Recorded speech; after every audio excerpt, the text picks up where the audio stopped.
Audio and MIDI differ in some ways, work exactly the same in others, and thanks to some very smart people out there, can now actually be converted from one format into the other and then back again. As our first foray into audio and to see how it really differs from MIDI, we're going to start by loading in one of Live's pre-recorded audio clips and start messing around. I'm going to continue to build upon the same set we've been using from before in order to give us some context.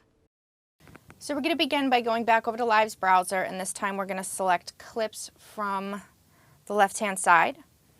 And in this section you'll find a lot of prefab audio and MIDI clips which are free and legal for you to use in your compositions. To preview one of them, you just need to select the sound you want to hear and then click on Click to Preview down here. That's a pretty fun one.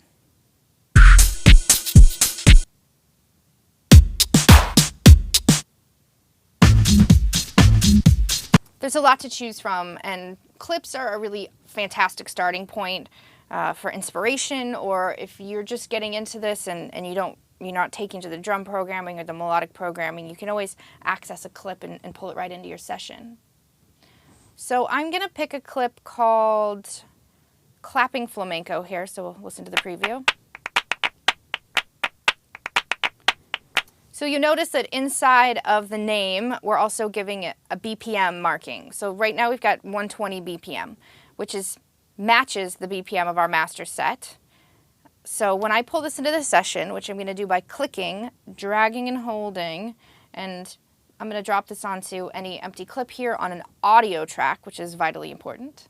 When we play it back, we're going to hear it at the tempo that we heard it at the preview.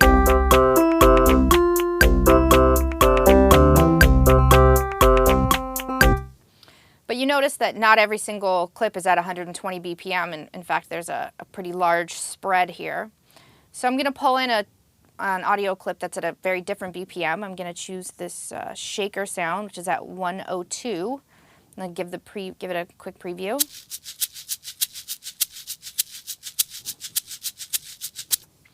I'm going to click it, drag it into Audio 7 here onto an empty cell, and then now when I play it, you'll hear it at a much different BPM than the preview.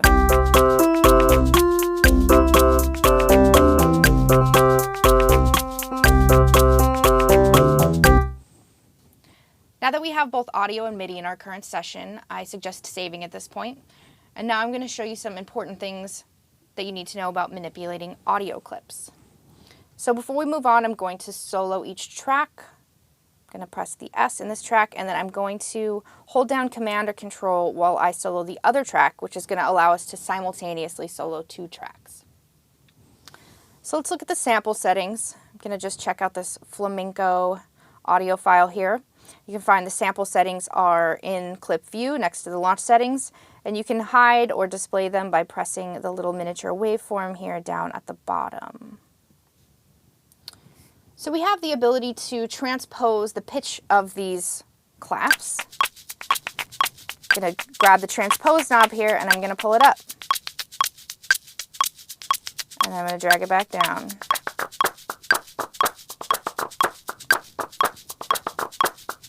Now I'm going to go over to the shaker. The other thing that is really fun to play with here is the double time or half time function underneath the segment BPM. So I'm going to quickly half-time this shaker, and then I'm going to double time it.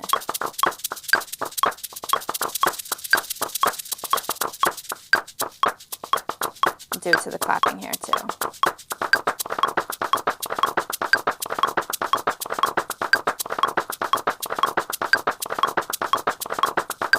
It's pretty cool.